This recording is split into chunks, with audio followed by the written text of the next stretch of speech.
है इसमें? चंदन और हल्दी का लेप है। पिछले दिनों आपने अपने रूप श्रृंगार पर ध्यान नहीं दिया ना, इस लेप से आपके मुख पर कांति आ जाएगी। नहीं, हमारा मन नहीं है। फिर सर पे चमेली का तेल लगा देती हूँ। खबरदार, शहंशाहे हिंद जलालुद्दीन मोहम्मद तशरीफ ला रहे हैं।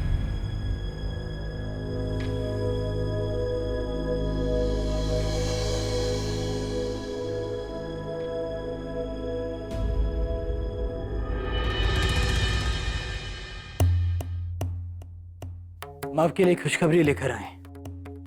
जानते हैं, हमें आमेर भेजने का प्रबंध कर दिया है आपने। सच में बहुत ही शुभ सूचना है। बहुत प्रसन्न है हम, बहुत। एक परित्यागता बनकर ही सही हम आमेर तो जाएं,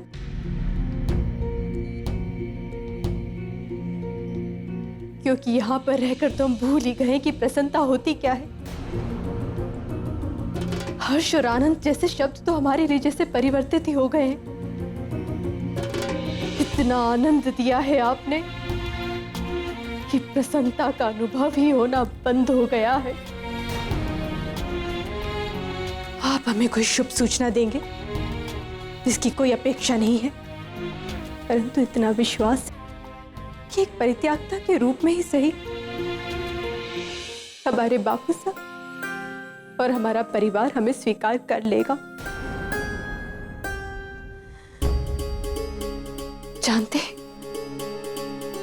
जब एक पति अपनी पत्नी को त्याग देता है, जब वो अपने मायके लौट जाती है, तो उसके माता पिता पर पहाड़ टूट जाता है। परंतु फिर भी हमें प्रसन्न रखने का हर संभव प्रयास करेंगे वो। हमारे यहाँ माना जाता है कि एक बेटी की डोली भले ही उसके मायके से उठे, परंतु उसकी अर्थी ससुराल से ही उठनी चाहिए।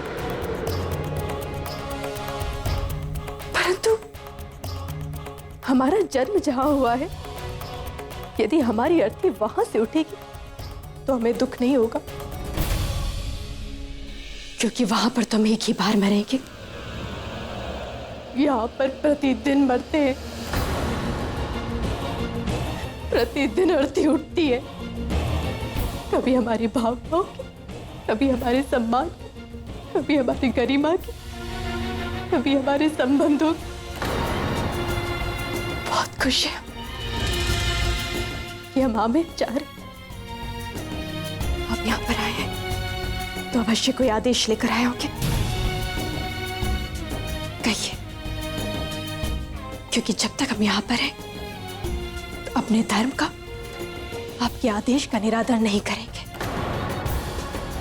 कोई भी ऐसा कार्य नहीं करेंगे जिससे हमारे बापू साहब की दृष्टि नीचे हो, जिससे उनकी बस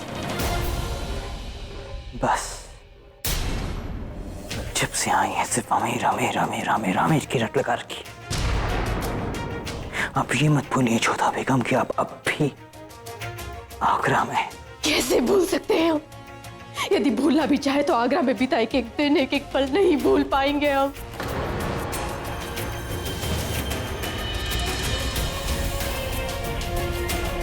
रुक क्यों गए आप? क्रोध आ रहा है ना आपको? तो निकालिए हम पर क्रोध। हमारे मन को संतोष होगा कि आपके मन से क्रोध बाहर निकालकर आपको संतुष्ट कर पाया। सही कहा आपने। बहुत गुस्सा आ रहा है, हमें कहना भी बहुत कुछ चाहते हैं,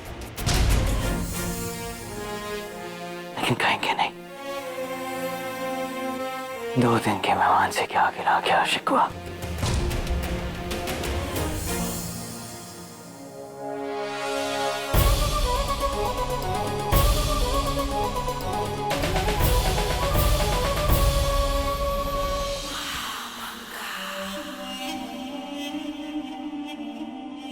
या अल्लाह, ये आई हमारी गलती का अजाब।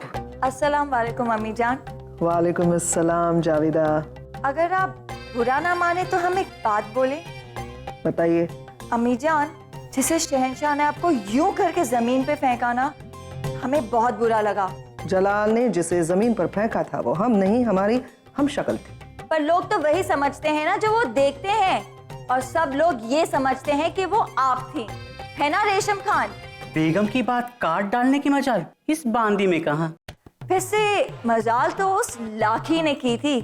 जरा सोचिए अम्मी जान, अगर वो अपने इरादों में कामयाब हो जाती तो मतलब पूरी मुगल सल्तनत तबाह हो जाती, शहंशाह तो इस दुनिया से चले जाते, वो बहरूपियन तख्त पे बैठ के हुकूमत करती, आपका सर कटवा दिया जाता और वो सर उठा के जीती।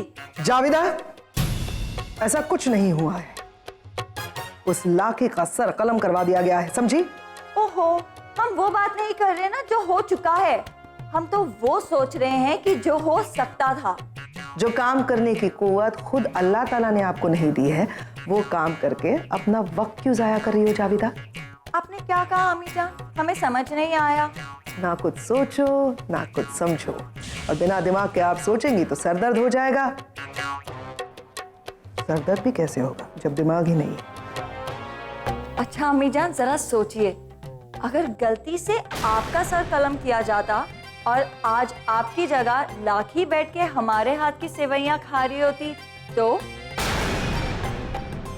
हम तो वैसे भी जा रहे थे, पर जाने से पहले एक बात कहना चाहते थे अम्मी जान। बेचारी जोधा बेगम खामखा हर बार आपकी वजह से फंस जाती है। वैसे अगर आप हमें अब इजाजत दें तो हम चलते हैं। जी हाँ जावेदा, आप तशरीफ ले जा सकती हैं। खुदा हाफिज। अगर ये आदम की बेगम ना होती तो लाठी के साथ साथ इसका भी सर कलम करवा देते हम। वैसे तो जावेदा बेगम ने एक बात सही कही हुजूर, जोधा बेगम आपकी वजह से फंसी गई होती। बस तो हम गए होते रेशम, अगर जोधा ने सबके सामने शक करने की बेवकूफी ना की होती तो। खैर, अब उनका शक भी दूर हो गया होगा ना? वो तो तब पता चलेगा ना, जब हम उनसे जाकर मिलेंगे।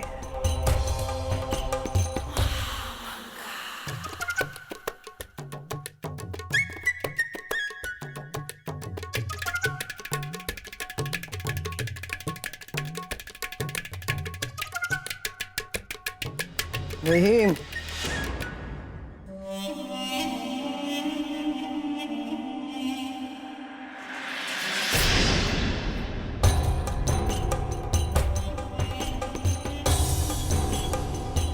वो डिब्बी आप इन्हें चुराई थी ना?